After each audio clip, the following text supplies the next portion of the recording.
ચોરીને કલાકો સુધી પલાર્યા વગર એકદમ ટેસ્ટી કાઠિયાવાડી રસાવાળું સૂકી ચોળીનું શાક બનાવ્યું હતું. તો તેની માટે મેં અહીંયા 1 કપ જેટલી સૂકી ચોળી લીધી છે. એકવાર આપણે ધોઈ લેવાની છે અને ચોરીથી એક આંગળ ઉપર એને તેટલું પાણી નાખી દેવાનું. જરૂર મુજબ મીઠું અને હળદર નાખી દેવાની છે. એકવાર આપણે હલાવી લેશું. બિલકુલ પણ પલાળવાની જરૂર નથી, તો પણ ફટાફટ તમારી આ ચોળી ચડી જશે. તો કૂકરનું ઢાંકણ બંધ કરી મીડિયમ ફ્લેમ ઉપર 3 થી 4 સીટી આખો દાણો રહીને તેટલું બાફી લેવાની છે. અડધી ચમચી જેટલું તીખું મરચું, કાશ્મીરી લાલ મરચું 1 ચમચી જેટલું, 1 ચમચી જેટલું ધાણા જીરુંનો પાવડર, અડધી ચમચી ગરમ મસાલો અને આપણી રસો એકદમ સરસ એવો ઘટ બને, ગ્રેવી ઘટ બને ને માટે એક મોટી ચમચી ભરીને ચણાનો લોટ નાખી દઈશું. હવે આપણે થોડું થોડું પાણી નાખીને એનું પેસ્ટ બનાવી લેવાની છે. આનાથી શું થશે, આપણે થોડી વાર માટે આ મસાલા એમને 5 થી 10 મિનિટ રહેશે ને તો એકદમ સરસ એવા ફૂલી જશે અને જ્યારે આપણે વઘાર કરીશું ને ત્યારે બિલકુલ પણ આનો કલર પણ નહીં બદલે અને બિલકુલ પણ આપણા મસાલા બળશે નહીં. તો આવી રીતે આપણે પેસ્ટ બનાવીને રાખી દેવાની છે. હવે મારે એકદમ સરસ એવી ચોળી બફાઈ ગઈ છે અને આપણે કુદરતી રીતે હવા બહાર નીકળી જાય ને પછી જ ઢાંકણને ખોલીશું.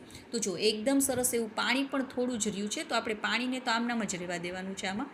અને જો ચોળી પણ એકદમ સરસ એવી આખી રહી છે ને સરસ એવી બફાઈ પણ ગઈ છે. તો ઝટપટ તમારે હવે ચોરીનું શાક બનાવવું હોય તો 3 થી 4 કલાક કે આપણે આખી રાત ચોરીને પલાળતા ને એવું કોઈ બિલકુલ પણ પલાળવી નહીં પડે. હવે 3 ચમચી જેટલું મેં અહીંયા તેલને ગરમ કરી લીધું છે. તેમાં આપણે તજ, લવિંગ નાખી દઈશું. સાથે રાઈ અને જીરું નાખી દઈશું. રાઈ ફૂટી જાય ને એટલે આપણે થોડી હિંગ એડ કરી દઈશું. તેનાથી તેનો ટેસ્ટ સરસ આવશે. થોડા મેં અહીંયા લીમડાના પાન પણ એડ કરેલા છે. હવે આદું, મરચાં અને લસણની પેસ્ટને નાખી દઈશું. જો તમારે ડુંગળી નાખવી હોય ને તો પણ તમે નાખી શકો છો, પણ ડુંગળી વગર પણ એકદમ ટેસ્ટી એવું બનશે. 1 થી 2 મિનિટ સતળાઈ જાય ને પછી આપણે જે મસાલાને પાણીમાં પલાળીને રાખેલા હતા ને તેને નાખી દઈશું. થોડો મારે જાડો પલળે ને તો રસો થઈ ગયો હતો, કારણ કે આપણે ચણાનો લોટ નાખેલો છે ને માટે. તો થોડું પાણી એડ કરી અને હવે તેને 1 થી 2 મિનિટ માટે, મીન્સ કે આપણે તેલ બહાર દેખાવા માંડે ને ત્યાં સુધી કૂક કરી લેવાનું છે. તે થઈ જાય ને એટલે 2 મેં મીડિયમ સાઇઝના ટમેટા લીધા હતા ને તેને પીસી લીધા છે, તે નાખી દઈશું. આમાં આપણે મીઠું અત્યારના નહીં નાખીએ, કારણ કે આપણે બાફવામાં પણ મેં મીઠું નાખેલું છે. તો આપણે ખારું ન થઈ જાય ને માટે આપણે છેલ્લે ટેસ્ટ કરીને મીઠું નાખવાનું. તો હવે ટમેટાને પણ એકવાર આવી રીતે હલાવી ગેસની ફ્લેમને એકદમ ધીમી કરી અને ઢાંકીને આપણે તેને કૂક કરવાના છે.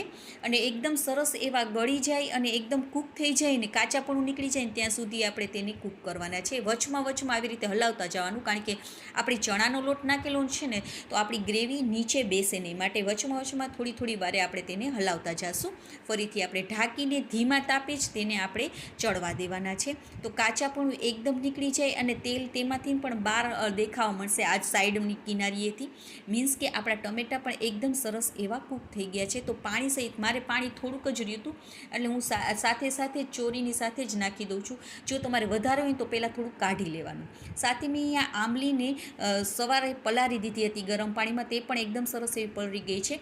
તો કૂચા કાઢી અને આંબલીનું પાણી નાખી દીધું છે. જો તમારી આંબલી પલાળવાનું ભૂલાઈ ગયું હોય ને તો તમે આની જગ્યાએ લીંબુનો રસ અથવા આમચૂર પાવડર કે ચાટ મસાલો પણ નાખી શકો છો, પણ આંબલીથી તેનો ટેસ્ટ વધારે સરસ આવશે. સાથે મેં થોડો ગોળ નાખી દીધો છે. ખટ્ટ મીઠો સ્વાદ કઠોળના શાકમાં હોય ને તો ખાવાની વધારે મજા આવે છે.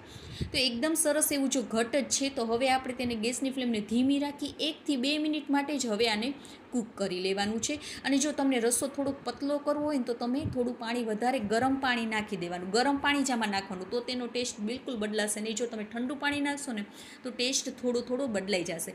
માટે આવી રીતે જ્યારે તમારે રસો થોડુંક આ શાકમાં કરવો હોય તો ગરમ પાણી થોડુંક નાખી દેવાનું અને રહેતા થોડું ઘટ પણ થશે. તો આપણું સૂકી ચોળીનું શાક તૈયાર થઈ ગયું છે. એકદમ ટેસ્ટી લાગે છે. પરોઠા સાથે, ભાત સાથે, પૂરી સાથે, રોટલી સાથે ખાવાની મજા આવી જશે. જય માતાજી, જય શ્રી કૃષ્ણ ફ્રેન્ડ્સ. જો તમને આ મારો વિડીયો ચોરીના શાકનો ગમ્યો હોય ને તો પ્લીઝ લાઇક, સબસ્ક્રાઈબ અને શેર કરવાનું ના ભૂલશો. અને ફેસબુક અને ઇન્સ્ટાગ્રામમાં જોતા હોય તો ફોલો પણ કરજો. ઓકે ફ્રેન્ડ્સ, તો આવી જ નવી રેસિપીઓ સાથે ફરી મળીશું. ત્યાં સુધી બાય બાય, જય માતાજી.